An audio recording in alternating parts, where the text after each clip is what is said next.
Welcome back to the Forensics Detailing or Unplugged, or this may be a patron only video because I just want to give you an update on the E36 here and what's going on and all that sort of stuff. Been shooting loads of videos lately, guys. Been really busy, and then you see that sort of trickle through later on the channel. Sorry, I'm just sorting out my thing. But while you're here, look at this. The interior is kind of all done now with the headlining. You probably can't see so good up there. Headlining all in. It's so nice to get these leather seats back in and sit in the car and use it and drive the car. And you get into this car, and I promise you, you get in here and you do not feel like you're getting into a 22-year-old car. You'll always hear me saying that now. It smells great. Everything feels nice. And everything's been really well restored, or pretty well restored.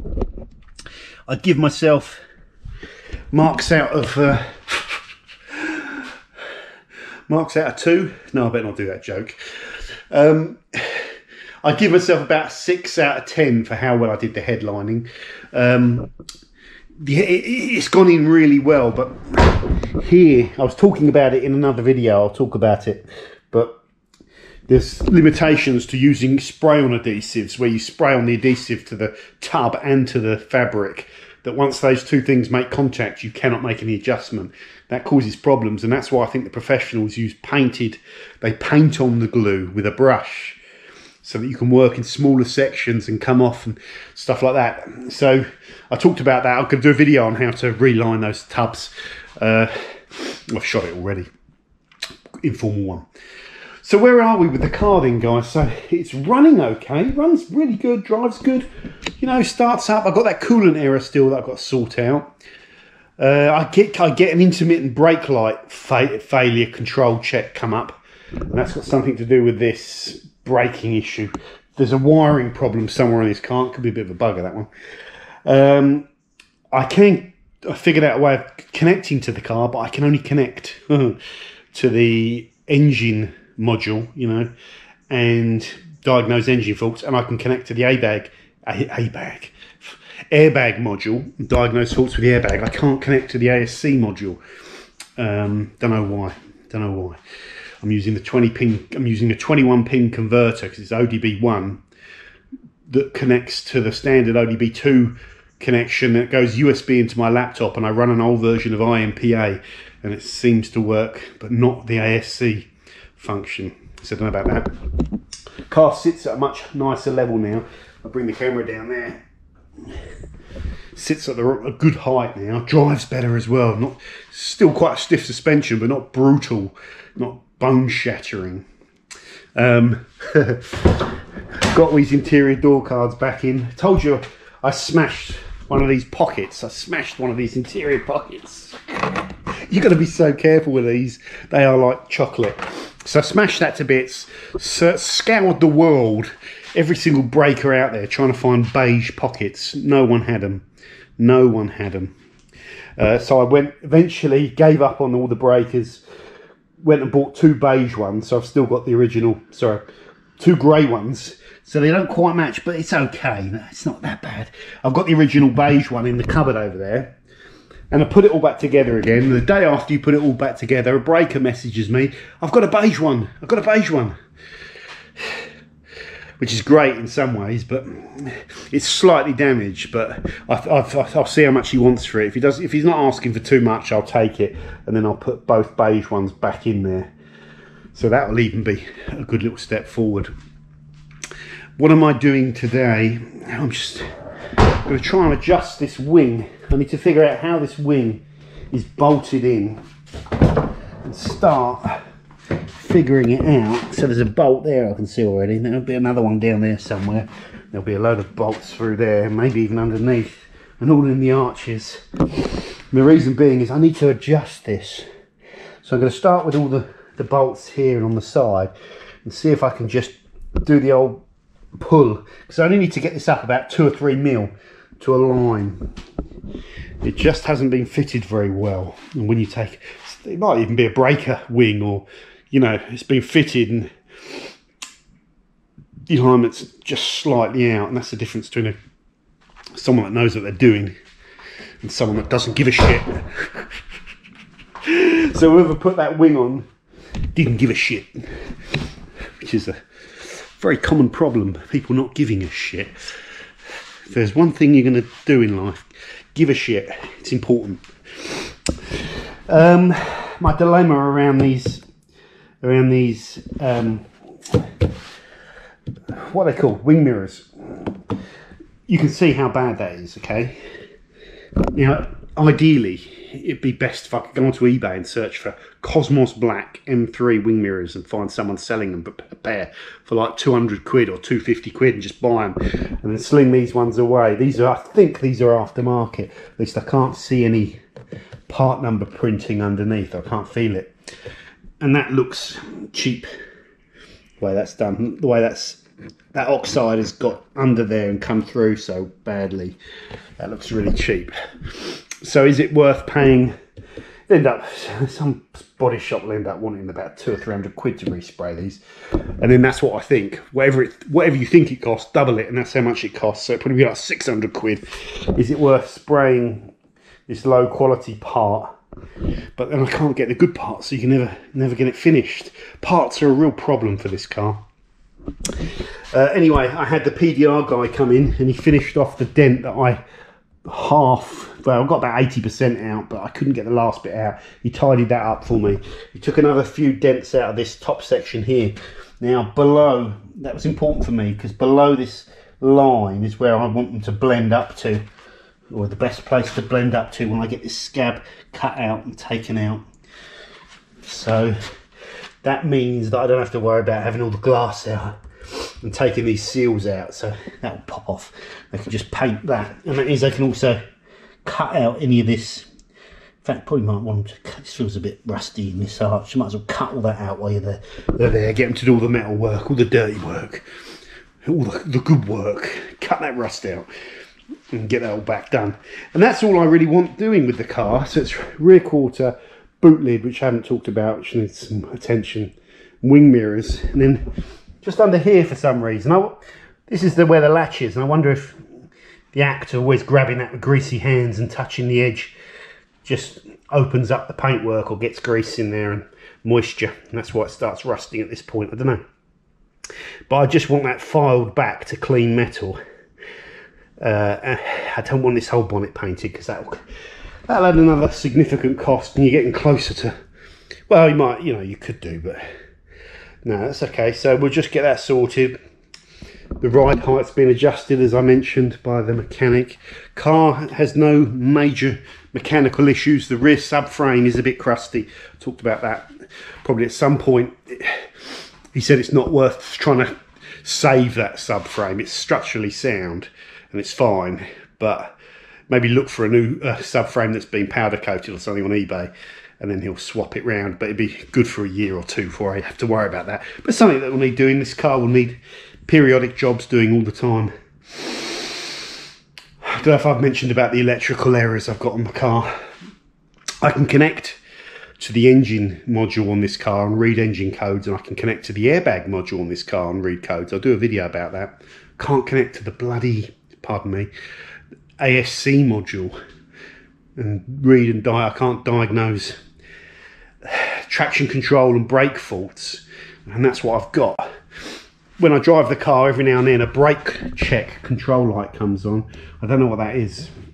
I think it's got something to do with this spoiler brake, because that's been a source of, the previous owner knew something about that there was a problem. I've tidied up the connection, but there's a problem there somewhere. And I've still got the problem with this seized bolt. I need a little metalwork specialist, or I just keep going. Drilling till I take all of the core out. It's like trying to drill a tooth out, like you just got the root in there. If I keep drilling at the root, eventually I'll just drill the entire root out and it will collapse when there's hardly anything left. I'm using left hooker screws, so it's trying to untighten it as well. So the more it will go in, eventually it will just, all the crap, the metal that's around the outside, it'll eventually just tear it all kind of out, and it should drop out as long as it's smaller than the thread.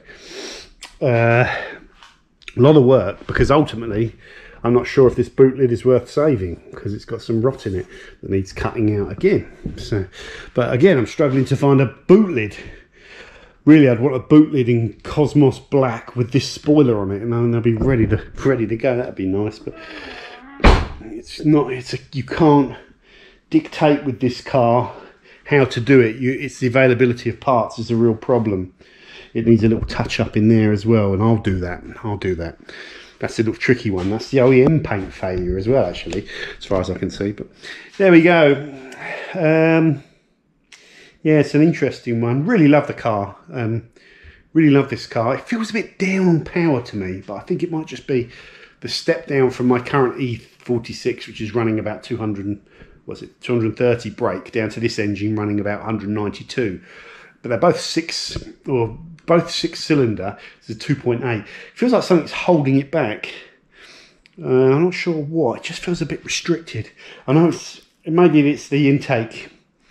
You know, we need to do the intake manifold swap with the M50 engine, maybe. Well, I'm not so sure. This car's never going to be quick, and this car isn't about speed. Fast cars on UK roads are pretty pointless, because you just got so much traffic nowadays. What's the point of having, you know, all these cars that, you know, 1,000 horsepower, 0 to 60 in 2.2 seconds? Utterly pointless. The roads in this country are heavily congested. They are full of bumps and potholes, poorly maintained road. And where I am, down in West Sussex, Surrey area, the police are out everywhere, and the speed vans are out everywhere. If you have a car like that, you're going to lose your licence very quickly, because you just put your foot on the accelerator and you're speeding, aren't you? So fast cars, pointless. If you're into tracking cars, then, you know, it's not really so much about the power. It's about the robustness of the car, as I'm finding out right now with the E46. I'm having some problems with it handling, being smashed around the track. In fact, if you follow the channel, I think I said on Patreon, very lucky boy, the front tyre, that wheel was making a funny squeaking noise, like an and I did the brakes. So I thought, oh, the brakes are rubbing, you know, because they're floating calipers on most of these cars, and something wasn't greased. So I took the wheel off, re-greased all of the hooks on the brakes, on the pads, you know, the hooks that rub, re-greased the pins with silicone grease, used copper grease for the pads, re-greased the back of the pads, put it all back together. I thought, right, I've packed it out properly now. That's not going to creak. Drove the car. And at that point I thought, it's got to be a wheel bearing or something rubbing. So I took it back off again, had a look at it. There was no play. There's no play. So I thought it might have been a ball joint. The bottom ball joint might have gone, or the track rod end, you know, ball joint, whatever it's called, the joint, the rubbers, what they called in the track rod end, something like that. But that was all fine. Then I thought it might be the heat shield rubbing against part of the brake disc. No, that's fine. And then I just put it all back together and thought, that has to be the wheel bearing. But it didn't sound like a wheel bearing. Usually you get like a bit of a grindy thing, just like you can feel it and you can hear it. It didn't sound like it. It was like a seal. Anyway, I took it down to the mechanic, said I got some sort of noise. Ironically, the noise had kind of gone, and he phoned me up and said that the split alloy, so these are split alloys as well, but this is on the E46, so the middle section there, the face, is coming away from the barrel section where they're all bolted with all these bolts. And that's what the squeaking noise was. So as he twisted the wheel, we could see it move a little bit. Jesus. And he said, you know, eventually it would have gone. It would have gone. And I'd been tracking it around Bedford and Goodwood. And the day after Goodwood, I had to drive up to Cirencester. And all the way it was going, and literally, if that wheel had gone, especially at high speed on a motorway, it would have just, you know, you can imagine what would happen if the face separates from the barrel. It will just, the barrel will probably, well, it can't come off that way, but you'll lose pressure so the tyre will pop. And maybe that tyre will hold it all in place enough, but I don't know. I don't even want to think about it. But it's dangerous, for sure. It's dangerous. Luckily, I've been able to source a new alloy from the legend that is Nick Jupp, who is keeping a lot of these E46s going with all the parts that he supplies. Really good to have someone like that is so reliable and fair, you know. It's just great. It's great. So he's managed to source us a front alloy. So I'll get that refurbished and then I'm back in business. I have to swap the tyre over.